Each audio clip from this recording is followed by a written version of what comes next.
अस्सलाम वालेकुम student, today we are learn about types of a set. आज हम लोग टाइप्स ऑफ अ सेट के बारे में पढ़ेंगे। फर्स्ट जो है हमारे पास कौन सा सेट है, नल सेट है और एम्प्टी सेट। इसके पहले डेफिनेशन देख लेते हैं। The set which contain no element at all is called null set. ऐसे सेट जो अपने अंदर कोई एलिमेंट कंटेन नहीं करते वो सेट हमारे पास कौन से सेट कहलाते हैं, नल सेट कहलाते हैं।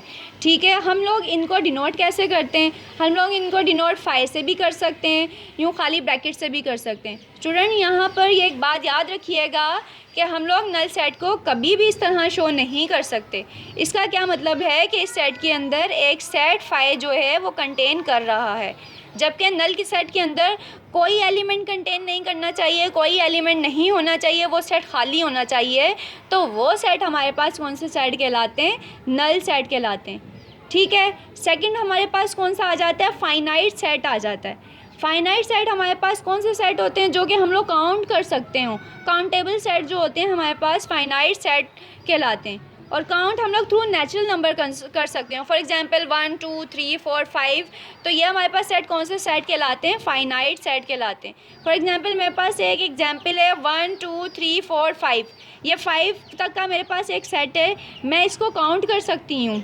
और इसके अलावा ऐसे सेट जो हमारे जिनका हम लोग को एंडिंग पॉइंट पता हो, स्टार्टिंग पॉइंट भी पता हो और एंडिंग पॉइंट भी पता हो, ऐसे सेट हमारे पास कौन से सेट कहलाते हैं, फाइनाइट सेट कहलाते हैं। थर्ड पे हमारे पास कौन से सेट आ जाते हैं, इनफाइनाइट सेट कहलाते हैं। अब इनफाइनाइट सेट आ जाते हैं। और इनफाइनाइट सेट हमारे पास कौन से सेट होते हैं जो कि अनकाउंटेबल हों, जो हम लोग काउंट नहीं कर सकते, वो सेट हमारे पास कौन से सेट कहलाते हैं, इनफाइनाइट सेट कहलाते हैं। अब जैसे आसमान पे कितने स्टार्स हैं हम लोग काउंट नहीं कर सकते, हमारे सर पे कितने बाल हैं हम लोग ये भी नहीं काउंट कर सकते, और ये सेट हमारे पास कौन से सेट कहलाते हैं, इनफाइनाइट सेट कहलाते हैं। अब यहाँ पर मैंने एक एग्जाम्पल दी है नेचुरल नंबर की, जो कि 1 से स्टार्ट हो रहे हैं और 100 ऑन चलते जा रहे हैं। हमें इनका एंडिंग पॉइंट, स्टार्टिंग पॉइंट तो पता है लेकिन एंडिंग पॉइंट नहीं पता।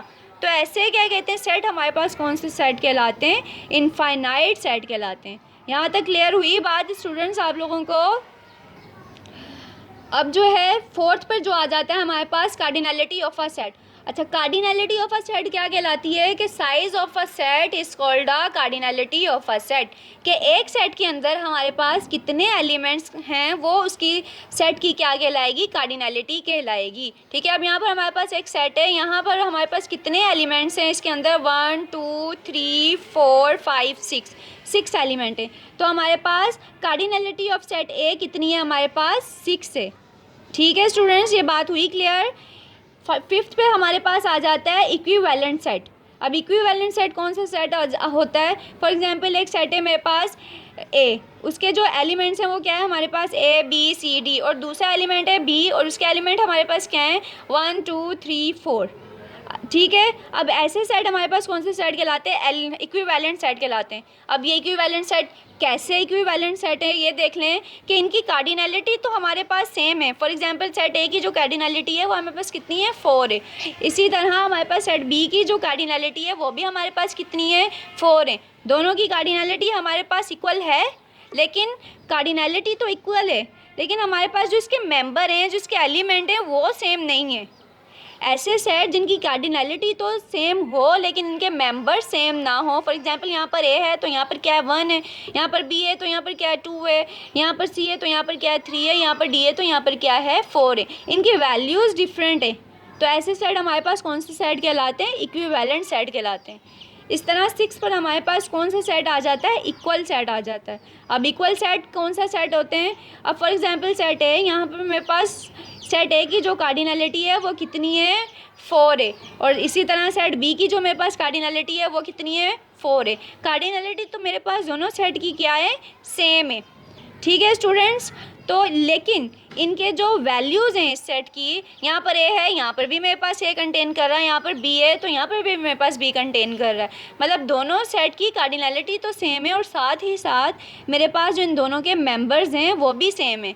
तो ऐसे सेट हमारे पास कौन से सेट कहलाते हैं, इक्वल सेट कहलाते हैं। अच्छा स्टूडेंट्स, इनको डिनोट हम लोग किससे करते हैं कि हमारे पास ए इज़ इक्वल्स टू क्या है, बी है, मतलब दोनों सेट एक दूसरे के क्या हैं, बराबर हैं, इक्वल हैं। अब इक्विवेलेंट सेट को हम लोग कैसे डिनोट करेंगे कि ए जो है इक्विवेलेंट है बी के, ये जो साइन हमारे पास होता है, ये जो सिंबल होता है हमारे पास, ये इक्विवेलेंट का सिंबल होता है। यहाँ तक बात क्लियर हुई स्टूडेंट्स। इसके बाद 7 पे हमारे पास आ जाता है सबसेट। इसकी डेफिनेशन पहले देख लें। Let A and B are two sets if every element of A is an element of B then A is called a subset of B। मतलब कि A का हर जो क्या कहते हैं एलिमेंट है वो B के अंदर कंटेन करना चाहिए, B के अंदर होना चाहिए। अच्छा स्टूडेंट्स, यहाँ पर मैं एक चीज़ का क्या कहते हैं एक चीज़ इंक्लूड करूँगी कि फॉर एग्जांपल अगर मैं देख लेती हूँ मेरे पास जो ए सेट है उसके अंदर कितनी उसकी कार्डिनलिटी कितनी है 3, और बी जो है उसकी कार्डिनलिटी मेरे पास कितनी है 6। ठीक है, तो जो छोटा वाला सेट है हम उस सेट को क्या कहते हैं सबसेट कहते हैं, और जो बड़ा वाला सेट है उसको हम क्या कहते हैं सुपर सेट कहते हैं। अब सबसेट का क्या मतलब है कि ए जो है सबसेट है और बी जो है वो सुपर सेट है। ठीक है, तो ए का हर एलिमेंट बी के अंदर क्या करना चाहिए कंटेन करना चाहिए। सही है, बी ए का हर एलिमेंट सुपर सेट के अंदर कंटेन होना चाहिए। तो ये सेट हमारे पास कौन सा सेट कहलाएंगे सब सेट कहलाएंगे। मैं इसको इस तरह लिख सकती हूँ कि ए जो है वो सब सेट है किसका बी का, मतलब ए के सारे एलिमेंट किसके अंदर कंटेन हो रहे हैं बी के अंदर कंटेन हो रहे हैं। अच्छा स्टूडेंट्स, यहाँ पर एक बात ये आ जाती है कि मैंने यहाँ पर ये इक्वल का साइन क्यों लगाया है। तो इक्वल का साइन ये मैंने यहाँ पर इसलिए लगाया है कि मे बी कि ये जो सबसेट मैं जिसको कह रही हूँ ये बराबर हो सकता है किसके, इसके जो एलिमेंट्स हैं वो बराबर हो सकते हैं इस सुपर सेट के। ठीक है, तो इसकी वजह से ये इक्वल का साइन आया है। और एक और बात, यहाँ पर मैं इसको यूँ नहीं लिख सकती कि बी जो है वो सबसेट है ए का, नहीं।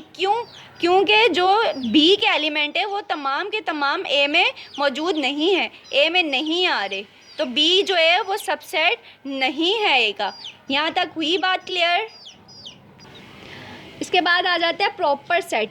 प्रॉपर सेट कौन से सेट होते हैं। अब फॉर एग्जांपल मैंने आपको पीछे बताया था सब सेट में कि जो बड़ा वाला सेट होता है हम उसको कौन सा सेट कहते हैं सुपर सेट कहते हैं, और जो छोटा वाला सेट होता है हम लोग उसको कौन सा सेट कहते हैं सब सेट कहते हैं। इस प्रॉपर सेट में क्या कंडीशन होती है कि हमेशा जो है सब सेट वो लेस देन होना चाहिए किसके सुपर सेट के, मतलब उसके तमाम एलिमेंट्स सुपर सेट के अंदर इंक्लूड नहीं होने चाहिए कब उसके। ठीक है, तो ऐसे सेट हमारे पास कौन से सेट कहलाते हैं प्रॉपर सेट, और हम लोग इसको डिनोट कैसे करते हैं बी इज़ अ सब सेट ऑफ ए। ठीक है स्टूडेंट्स, यहाँ तक आप लोगों को बात हुई क्लियर। इसके बाद स्टूडेंट्स मैं आप लोगों को थोड़ा सा और सबसेट के बारे में डिफ़ाइन कर दूं कि फॉर एग्जांपल मेरे पास एक सेट है ए और इसके अंदर एलिमेंट मेरे पास कितने हैं ए बी सी। मैं इसके कितने सबसेट बना सकती हूँ, मतलब इसके कितने छोटे सेट बना सकती हूँ।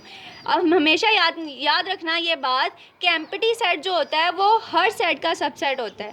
एम्प्टी सेट हर सेट में कंटेन कर रहा होता है। सही है, एम्प्टी सेट मतलब वही 5 सेट, एक इसका ये सेट बन जाएगा, एक इसका सेट ए बन सकता है, एक इसका सेट मेरे पास बी बन सकता है सबसेट, और एक इसका सबसेट मेरे पास सी बन सकता है, और इस तरह एक इसका सबसेट मेरे पास ए कोमा बी भी बन सकता है, और एक इसका सबसेट मेरे पास ए कोमा सी भी बन सकता है। छोटा है ना, ये तमाम के तमाम इस सेट से क्या है छोटे हैं, और एक ए कोमा बी कोमा सी भी बन सकता है। तो इसके ये सबसेट बन सकते हैं हमारे पास। ठीक है, और अगर मैं ये कहती हूँ मेरे पास कि एक सेट है ए, इसके n एलिमेंट्स हैं, ठीक है, इसके n एलिमेंट्स हैं, तो इसका मैं फार्मूला कैसे लिखूँगी कि मेरे पास जो नंबर ऑफ सेट इन ए है उसको मैं कैसे लिखूँगी टू द पावर n में। ठीक है, यहाँ तक आई बात समझ में। और यहाँ पर एक और बात स्टूडेंट्स देखें कि यहाँ पर मैंने क्या कहा n एलिमेंट है टू दी पावर, फार्मूला हमारे पास क्या बन के आ जाएगा टू दी पावर n आ जाएगा। अब फॉर एग्जांपल ये वाला जो मेरे पास सब सेट है सेट है ए, इसके अंदर कितने एलिमेंट्स हैं 1 2 3, तो मेरे पास इस n की जगह क्या आ जाएगा, ये वाले n की जगह क्या आ जाएगा 3 आ जाएगा।